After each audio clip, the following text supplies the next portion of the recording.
జగన్మోహన్ రెడ్డి ప్రభుత్వం వచ్చిన తర్వాత పార్టీ కోసం కష్టపడిన క్యాడర్ అంతా చాలా అసంతృప్తితో ఉన్నారు. వచ్చే ఎన్నికల్లో పని చేయరు అనేది ఒక ప్రచారం జరుగుతుంది. అది ఎక్కడి నుండి మొదలైందో తర్వాత విషయం. కానీ నిజమేనా అటువంటి పరిస్థితి క్యాడర్ జగన్మోహన్ రెడ్డికి గ్యాప్ వచ్చిందా? ఒక సింపుల్ విషయం చెప్తానండి.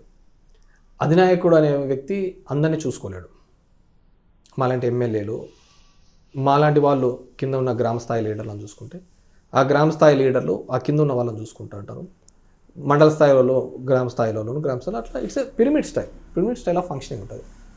ఒక నాయకుడే అందరినీ పట్టించుకోవాలండి. Government has taken a policy, corruption free policy. Chandrababu Naidu లాగా నీరు చెట్టు అని దొంగవి పెట్టి ఎంతమంది బాగుపడి ఉంటారండి? ఊళ్ళో 4-5 బాగుపడి ఉంటారు, మిగతా 95% బాగుపడి ఉంటారు కదా. సో కేవలం ఆ 4-5 మంది మిద్దెలు కట్టుకున్నారనే దాన్నే మన భూతద్దంలో చూసి ఆ కొడుకు బాగుపడినాడండి. నా నియోజకవర్గంలో దగ్గర 20,000 నుంచి 30,000, 20,000 మరుగుదొడ్లు తింటారు, శాంక్షన్ అయిన దొడ్లు. ఇదే చంద్రబాబు చేసినది చూసి చూన్నట్టుగా. అది మా ముఖ్యమంత్రి ఒప్పుకోడు. ప్రజలకు అందాల్సినది ఏదే కానీ డిస్క్రిమినేషన్స్ ఉండకూడదు, నేరుగా అందించాలి అనేది. అది డబ్బుల కంటే కూడా మా వాళ్ళలో ఉన్న ఒక ఇబ్బంది అయితే మాత్రం నా వల్ల అడ్మినిస్ట్రేషన్ జరగటం లేదు అని, నా వల్ల పెన్షన్లు పోవటంలే, నా వల్ల పథకాలు అందటంలే, వాడు నా ఇంటికాడికి వస్తా అంటేనే కదా రేపొద్దు నా కంట్రోల్లో ఉంటాడు కదా అనేది మా వాళ్ళలో ఉన్న బాధ. అదైతే నిజం. నా వల్ల జరగలే కదా పని, నేనున్నాను కదా. అరే చట్టం అలా చెప్పదు. నేను మా వాళ్ళకు కూడా చెప్తుంటారు, అరే ఎమ్మెల్యేగా మేము ఒక చట్టాలు చేస్తాం, దాన్ని పర్సూయెన్స్ చేయడము, దాన్ని విజిలెంట్ మానిటరింగ్ చేయడం మాత్రమే మా డ్యూటీ. నాలాంటి దూలున్నాడు పొద్దున్న లేచిన నుంచి అంతకు మించి కాలువలు ఎత్తేసే చోట నుంచి మేము పనిచేస్తా ఉంటాం. అది నా దూల, రాజ్యాంగం కల్పించిన హక్కు అయితే కాదు. అదేవిధంగా ఎంపీపీలు కావచ్చు, మిగతా వాళ్ళకు కావచ్చు, వాళ్ళకు ఉన్నది ఏంటంటే ఒక కౌన్సిల్ ఆఫ్ మీటింగ్స్లో కానీ, చైర్మన్లకు కానీ అడ్మినిస్ట్రేషన్లో భాగం కావాలి. కానీ నువ్వు అడ్మినిస్ట్రేషన్ అంతా నేనే చేస్తాననేది కాదు. దాట్స్ ఎగ్జిక్యూటివ్ ఉంది, దాన్ని చాలామందికి తెలియని విషయం. సో ముఖ్యమంత్రి ఏంటంటే ఇదే జన్మభూమి కమిటీ మెంబర్లే కదా, ఇలా వాళ్ళ త్రూగా పోయి ఉంటేనే కదా చంద్రబాబు కొంప ముంచినేది. మళ్ళీ నేను ఆ తప్పు ఎలా చేస్తాను, జనానికి నేరుగా అందించాలనేది ఆయన ఉద్దేశం. సో దానికి ఇప్పుడు ఈ గృహసారథులు, సచివాలయం కన్వీనర్స్ అని పెట్టారు. అంటే ప్రభుత్వానికి, పార్టీకి ఒక గ్యాప్ను తొలగించడానికి ఈ కమిటీ ఇవన్నీ పెట్టినాయి. గృహసారథులు, వాలంటీర్కి ఇద్దరిని పెట్టడం అనేది. వీళ్ళు కూడా జనం దగ్గరికి వెళ్ళండి.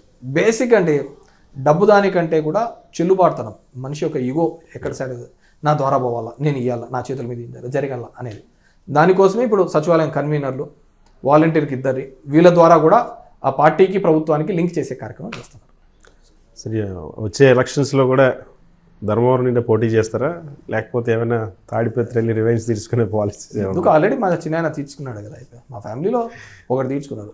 తాడిపత్రిలో నాలాంటి వాళ్ళు పనికిరారు. నాలాంటి వాళ్ళు ధర్మవరంకి, ఎందుకంటే అక్కడ ఎక్కడ ఏ చెప్తో ఎలా కొట్టాలో అలాగే కొట్టాలి. అది మా చిన్న అయితేనే చేస్తాడు. బేసిక్గా నా చదువు ఇంకోటో నాకు దానికి అడ్డ వస్తుందని నేను అనుకుంటున్నా. సో ఆయనైతేనే ఆడ మొగుడు, వాళ్ళకు ఆయనైతేనే రిస్ట్రిక్ట్ చేయగలుగుతాడు, అంతగా లేదు. సో అతనే హిజ్ రూలింగ్ వెరీ వెల్. లేకుంటే వాళ్ళు ఒకరికి దొరికేది వాళ్ళు కాదు, ఆఫీసర్లను బ్లాక్మెయిల్ చేసేది, మన కలెక్టర్లను బ్లాక్మెయిల్ చేసేది, ఇది అని చెప్పేసి ఇప్పుడు అణిగి ఉన్నారు కొద్దిగా అంతే. మా చిన్నాయనే వాళ్ళని ఆ స్టేజ్లోకి పెట్టినాడు. లేకుంటే వాళ్ళు నోటి దూల ఒక్కనైనా సరే అన్నాన్ని మాట్లాడేసిన పాపాన్ని ఎప్పుడు పోయిండదు. వాళ్ళు నోటికి వచ్చిన బూతులేనే తిడతా పోతుంటాడు. సో మా చిన్ననే వాళ్ళను హ్యాండిల్ చేయగలుగుతాడు. He's doing very well. నాకంటే బాగా తిరుగుతాడు మా చిన్న, గడప గడప నాకంటే బాగా తిరుగుతూ ఉంటాడు. సో తన ఫంక్షనరీస్, తన స్టైల్ ఆఫ్ వర్కింగ్ వేరు, నా స్టైల్ ఆఫ్ వర్కింగ్ వేరు అనమాట. సో నేను ధర్మవరంలో ఇప్పుడు 17 ఏళ్ళ నుంచి రాజకీయం చేస్తున్నాను. 2 times ఎమ్మెల్యేను, ఓసారి లూజ్ అయినాను.